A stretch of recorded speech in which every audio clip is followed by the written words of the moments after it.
आप लोगों ने कई बौद्ध सन्यासियों या साधुओं के जीवन के बारे में सुना होगा, लेकिन क्या आप तिब्बत में बुद्ध के अवतार माने गए उस साधु की कहानी जानते हैं जिसने एक नहीं, दो नहीं, बल्कि करीब 80 लोगों को मौत के घाट उतार दिया था। हत्याओं के बाद कैसे वो अध्यात्म की इस चरम अवस्था तक पहुंचा कि न केवल साधु बल्कि उसे तिब्बत में बुद्ध का अवतार तक कहा गया। यही नहीं, बल्कि जिस गुरु से ज्ञान पाने के लिए उसने पूरा जीवन लगा दिया, कैसे वही गुरु उसका शिष्य बन गया। ये अछूती कहानी आपको जरूर सुननी चाहिए। तो आइए शुरू करते हैं। इस साधु को मिलारेपा के नाम से जाना जाता है और बौद्ध धर्म से जुड़ी कुछ किताबों में मिलारेपा को तिब्बत का बुद्ध तक कहा गया है। मिलारेपा के जन्म के साल के बारे में एक राय नहीं है, लेकिन 11वीं शताब्दी में मिलारेपा का जन्म एक संपन्न परिवार में हुआ था। 7 वर्ष की उम्र में ही मिलारेपा के सिर से पिता का साया उठ गया था। पिता की मृत्यु के बाद मिलारेपा के चाचा ने उनका सब कुछ हड़प लिया और फिर उनकी माँ और छोटी बहन के साथ नौकरों जैसा व्यवहार करने लगा। मिलारेपा अपने चाचा के दुर्व्यवहार के चलते बदले और गुस्से की भावनाओं के साथ बड़े हुए और 13 वर्ष के होते ही अपना घर छोड़कर चले गए। उन्होंने तंत्र विद्या सीखी और कुछ तांत्रिक क्रियाओं में महारत हासिल कर ली। सालों बाद जब वो तंत्र विद्या में महारत हासिल कर घर वापस लौटे तो उन्हें पता चला कि उनकी माँ और छोटी बहन इस दुनिया से चल बसे थे। ये जानकर वो और आग बबूला हो गए और अपने चाचा चाची से बदला लेने के लिए सही मौके का इंतजार करने लगे। कुछ ही समय में उन्हें पता चला कि उनके चाचा के बेटे की शादी का आयोजन होने वाला था। इस मौके पर चाचा ने अपने सभी मित्रों और रिश्तेदारों को आमंत्रित किया था। इसी मौके पर मिलारेपा ने बदले के इरादे से तांत्रिक शक्तियों का प्रयोग किया और पूरे आयोजन पर भयंकर ओले बरसा दिए। वो पूरी जगह बर्फ से ढक चुकी थी।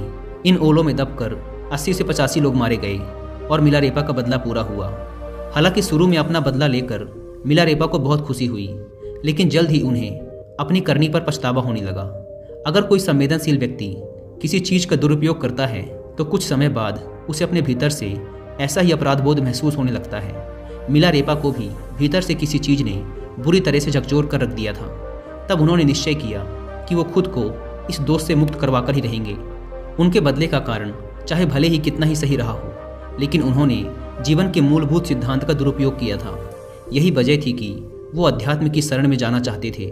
वो कुछ ऐसा करना चाहते थे जिससे वो अपने पाप को इसी जन्म में धो सके। इसलिए वो गुरुओं की तलाश में निकल पड़े।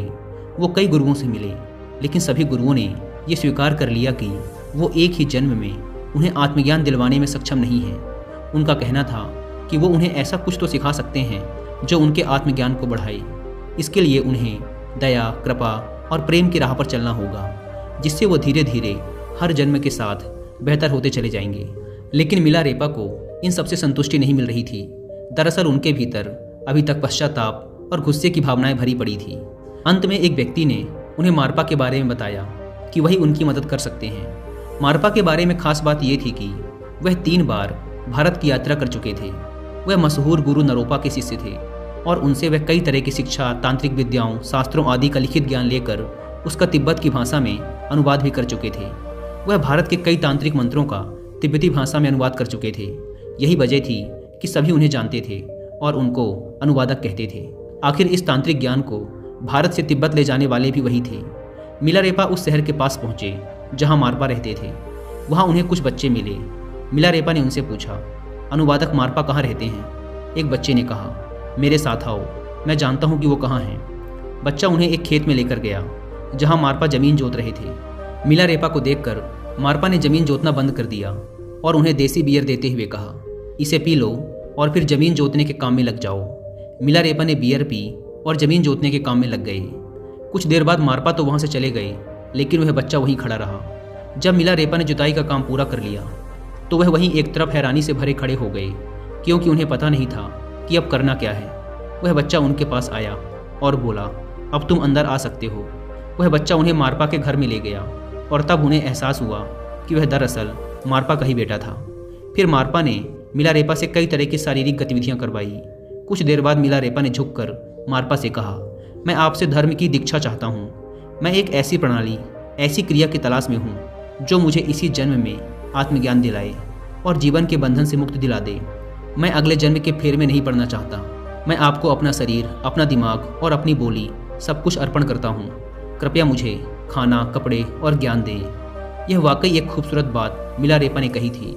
लोग अक्सर मारपा के पास जाकर यह कहकर गलती करते थे कि हम आपको अपनी आत्मा देते हैं। आखिर जो आपकी है ही नहीं उसे देना तो बहुत ही आसान है, लेकिन जो आपके पास है उसे देना बहुत ही मुश्किल है। अगर आप अपने गुरु को कुछ समर्पित करना चाहते हैं तो अपने शरीर, दिमाग और बोली से बढ़कर कुछ और हो ही नहीं सकता। इसके बाद आप अपनी सही राह पर होंगे। मिलारेपा की बात सुनने के बाद मारपा ने उसकी ओर देखा और फिर बोले, तुम अपना शरीर, दिमाग और बोली मुझे दे रहे हो। इसके बदले में मैं तुम्हें खाना और रहने की जगह दे सकता हूँ। ज्ञान के लिए तुमको किसी और को देखना होगा, या फिर मैं तुमको ज्ञान दे सकता हूँ और रहने व खाने का अपना इंतजाम तुमको कहीं और से करना होगा। इच्छा तुम्हारी है। यह सुनकर मिलारेपा ने कहा, ठीक है, मुझे आपसे ज्ञान चाहिए, मैं अपने खाने और रहने का बंदोबस्त कर लूँगा। इतना कहकर वह बाहर भिक्षा मांगने के लिए चले गए। मिलारेपा एक जोशीले व्यक्ति थे और जो भी करते थे उसमें कुछ ज़्यादा ही कर बैठते थे। वह बाहर भिक्षा मांगने चले गए और वह काफ़ी दूर निकल गए और कई बोरे गेहूं के जमा कर लिए।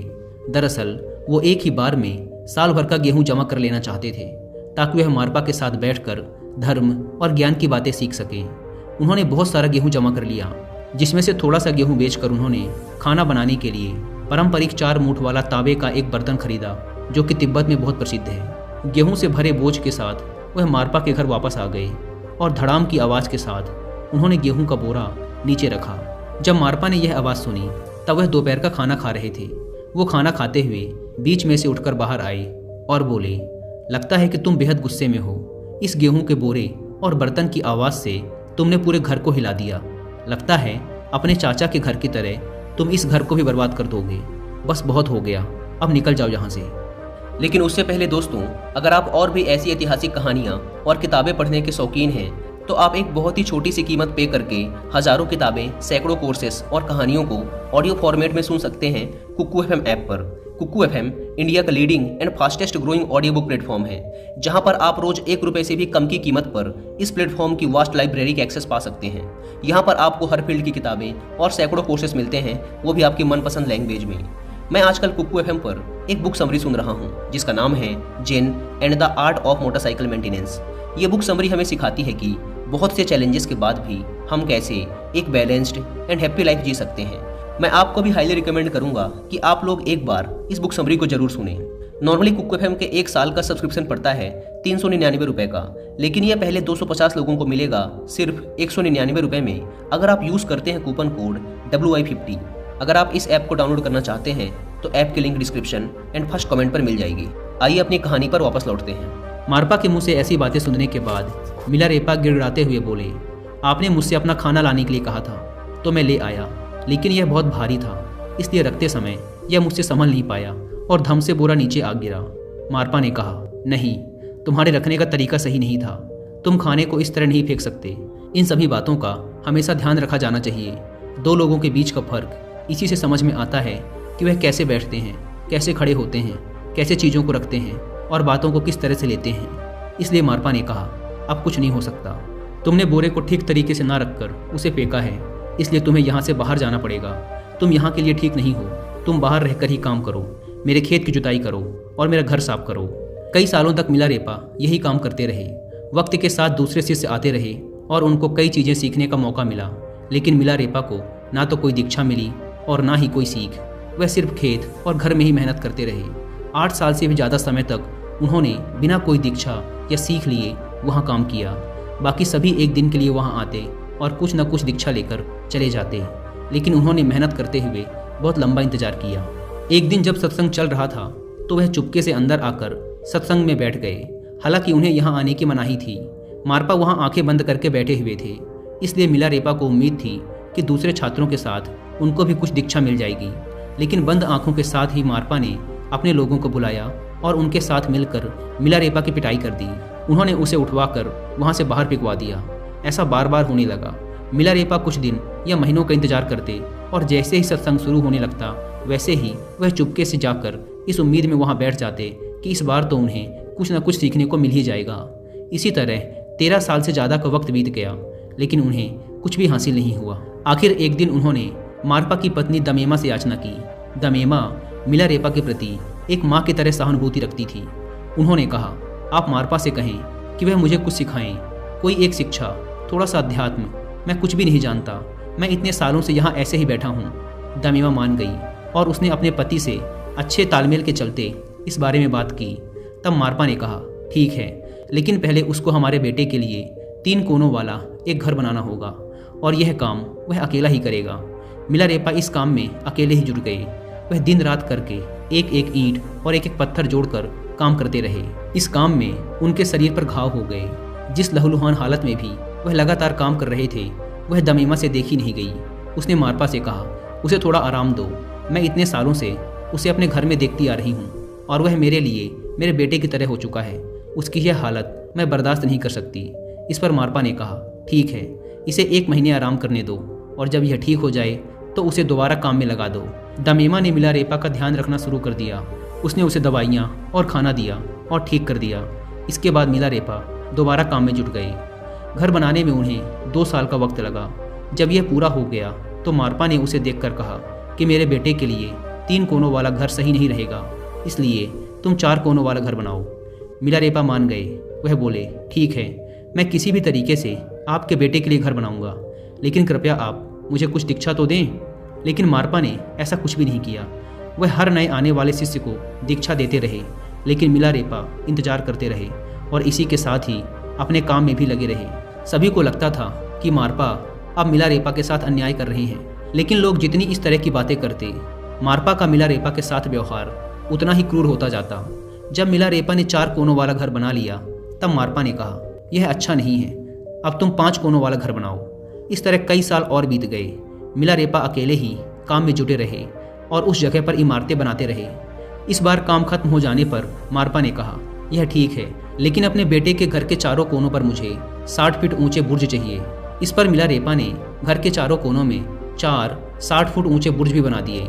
मिलारेपा की उम्र अब ढलने लगी थी, इसलिए वह मारपा की पत्नी दमीमा के पास गए और उनके पैरों पर पड़कर गिड़ाने लगे कि मेरी जिंदगी खत्म होती जा रही है, कृपया आप कुछ कीजिए। मैंने अभी तक कुछ भी नहीं सीखा। मैं जानता हूँ कि मैंने अतीत में बहुत गलत काम किए हैं। मैंने अपनी तांत्रिक विद्या का दुरुपयोग किया है, लेकिन अब तो मैं बहुत पछता चुका हूँ। यह सब सुनकर दमीमा को मिलारेपा पर दया आ गई। उसने फौरन मारपा की लिखावट में ही उसके एक शिष्य के नाम पत्र लिखा। यह शिष्य भी दीक्षा देने में सामर्थ्य था। दमीमा ने खत लिखकर उस पर मारपा की मोहर लगा दी और मिलारेपा से कहा कि वह इसे मारपा के उस शिष्य को ले जाकर दे दे। मिलारेपा उस भिक्षुक के पास गए। भिक्षुक ने उन्हें दीक्षित तो कर दिया, लेकिन मिलारेपा को किसी भी तरह के अनुभव की कोई प्राप्ति नहीं हुई। भिक्षुक हैरान था, क्योंकि जब भी वह किसी को दीक्षित करता था तो उसे कुछ न कुछ अनुभव तो होता ही था, लेकिन इस बार ऐसा नहीं हुआ। ऐसे में उन दोनों ने मारपा के पास जाकर यह पता लगाने का फैसला किया कि आखिर गड़बड़ कहाँ हो रही है। जब ये दोनों मारपा के घर पहुंचे तो मारपा उन्हें देखकर गुस्से से पागल हो गए और चिल्लाते हुए बोले, मेरी इजाज़त के बिना इस आदमी को दीक्षित करने की तुम्हारी हिम्मत कैसे हुई? भिक्षुक ने मारपा को पत्र दिखाते हुए कहा कि मुझे आपका पत्र मिला था, इसे दीक्षा देने के लिए आप ही ने तो मुझे निर्देश दिया था। पत्र देखते ही मारपा पूरी बात समझ गए और मिलारेपा से बोले, यह दीक्षा मान्य नहीं है और तुम्हें इन अभ्यासों को नहीं करना चाहिए। घोर पश्चाताप के भाव में डूबे मिलारेपा वहाँ से चले गए। मिलारेपा के वहाँ से जाते ही मारपा फौरन अपनी पत्नी और भिक्षुक से बोले, इतने सालों में मैंने उसे लायक बनाया था और तुम दोनों ने बेकार की दया दिखाकर मेरी सब मेहनत पर पानी फेर दिया। अब दीक्षा के लिए उसे और इंतजार करना होगा। मिलारेपा में अहम बहुत था। वह लोगों पर अपना अधिकार, अपना वर्चस्व चाहते थे, इसलिए वह उन पर अपनी ताकत का इस्तेमाल करते थे। मिलारेपा में ये सब कमियां तो थी, लेकिन उनमें जबरदस्त संभावना भी थी। इसलिए मारपा उनको केवल एक साधारण सा ध्यान योग सिखाकर उनकी विशाल संभावना को बेकार नहीं करना चाहते थे। वो उन्हें कुछ भी सिखाने से पहले पूरी तरह से शुद्ध कर देना चाहते थे। उधर मिलारेपा मारपा के घर से निकलने के बाद आत्महत्या करने की सोचने लगे। उन्हें ढूंढकर वापस लाने के लिए मारपा ने तुरंत किसी को भेजा। मिलारेपा वापस आ गए तो मारपा ने उनसे कहा, अतीत में तुमने जो कुछ भी किया है उसके बोझ से निजात पाने के लिए मैं तुम्हें कुछ तरीके बता रहा था, लेकिन तुम बेवजह ज़्यादा वक्त लगा रहे हो। अगर तुम मेरे कहे अनुसार चले होते तो यह बोझ कब का खत्म हो गया होता। तुम सब कुछ करते हो, लेकिन निकलने के लिए चोरी के रास्ते को, बुज़दिली के रास्ते को अपना लेते हो। सिर्फ इस वजह से तुम खुद सालों से सब कुछ टालते आ रहे हो, लेकिन अब तुम्हें सही मायनों में अपने अंतर मन में पछतावा हो रहा है, यहाँ तक कि तुम इसके लिए जान भी देने को तैयार हो। मुझे लगता है अब तुम योग्य हो गए हो। मारपा ने मिलारेपा को दीक्षा दे दी और उन्हें एक अस्थायी कारागार में कैद कर दिया। यह कारागार कुछ खास तरह का होता है। इसमें एक आदमी को बैठाकर उसके चारों तरफ दीवार बनाकर उसे बंद कर दिया जाता है। इसमें हवा आने जाने की व्यवस्था रहती है, लेकिन उसमें से रोशनी नहीं आती। अंदर भयानक अंधेरा होता है। दिन में एक बार खाने की थाली को अंदर खिसका दिया जाता है और जब कैदी का खाना खत्म हो जाता है तो वह उस थाली को बाहर ढकेल देता है। इससे केवल उसके जिंदा होने का पता चलता रहता है। इसी तरह मिलारेपा को भी थोड़े समय के लिए इस कैद में रखा गया, लेकिन कैद के तीसरे ही दिन मिलारेपा को डकनी देवी के दर्शन हुए। तांत्रिक तकनीकी से काम करने के लिए हर चक्र के लिए एक देवी की रचना की गई थी। इस स्त्री स्वरूप की प्राण प्रतिष्ठा करके उसे जीवंत बनाया गया था और अपने काम सिद्ध करने के लिए उसे बुलाया भी जाता था। तांत्रिक पथ पर इन ताकतों की मदद के बिना कोई इंसान कुछ सार्थक काम भी नहीं कर पाता। डकनी मिलारेपा के सपने में आई और बोली, मारपा ने तुम्हें अपनी शिक्षा तो दे दी, लेकिन उसने एक अहम पहलू छोड़ दिया है जिसके बारे में खुद उसे ही नहीं पता। जाओ और उसी से जानने की कोशिश करो। उससे पूछो कि क्या वह जानता है कि नहीं। मिलारेपा कैद की दीवार तोड़कर फौरन मारपा के पास पहुंचे। मारपा ने उन्हें देखकर पूछा कि मैंने अभी 3 दिन पहले ही तुम्हें बंद किया था और तुम बाहर कैसे आ गए। मिलारेपा ने उन्हें डकनी देवी के बारे में सारी बात बताते हुए कहा कि मैं नहीं जानता कि यह सच है या मेरा वहम, लेकिन ऐसा हुआ जरूर है। बस इसलिए मुझे यह सब जानने के लिए आपके पास आना पड़ा। यह सुनते ही मारपा ने मिलारेपा के सामने अपना सिर झुका दिया और कहा, मेरे पास भी यह ज्ञान नहीं है। चलो भारत चलते हैं, वहाँ मैं अपने गुरु से यह बात पूछूंगा। दोनों नरोपा से मिलने भारत आए। नरोपा से मिलकर मारपा ने उन्हें बताया कि डकनी सपने में आई थी और उसने कहा है कि हमें यह खास शिक्षा नहीं मिली है। नरोपा ने ध्यान से मारपा को देखा और कहा, यह घटना तुम्हारे साथ तो नहीं घट सकती, तुम्हें यह सब कैसे पता। मारपा ने जवाब दिया, यह घटना मेरे साथ नहीं हुई बल्कि मेरे एक शिष्य के साथ घटी है। यह सुनते ही नरोपा तिब्बत की ओर मुड़े और अपना सिर झुकाते हुए कहा, अंधकार में डूबे उत्तर में आखिरकार एक छोटा सा प्रकाश चमक ही गया। फिर उन्होंने मिलारेपा और मारपा दोनों को बुलाकर उन्हें जीवन में संपूर्ण ज्ञान प्राप्त करने की पूरी दीक्षा दी। जब वे दोनों वापस लौटे तो मारपा, जो पहले गुरु के रूप में मिलारेपा से जुड़े हुए थे, अब उनके शिष्य की तरह हो गए। तिब्बती संस्कृति में मिलारेपा एक चमकती हुई रोशनी बन गई। उन्होंने एक लंबा जीवन जिया और अपने ज्ञान को दूसरों तक पहुंचाया। तिब्बती संस्कृति में पिछले 1000 सालों के दौरान जो भी बड़ी चीज़ें हुई हैं, उनका आधार मिलारेपा के द्वारा ही तैयार किया गया था। तसांगनियों के हेरुका की किताब 100,000 सॉन्ग्स ऑफ मिलारेपा इस बात को पक्का करती है कि मिलारेपा ने अपने जीवन में 1 लाख गीतों की रचना की थी। इसी कारण उन्हें संत कवि भी कहा जाता है। लाइफ ऑफ मिलारेपा किताब में भी मिलारेपा के गीतों के इस चक्र का ब्यौरा है। मिलारेपा की यह कहानी इस आदर्श का बखान करती है कि एक हत्यारा भी सही मायनों में प्रायश्चित और कठोर साधना के द्वारा अवतार या सिद्ध पुरुष बन सकता है।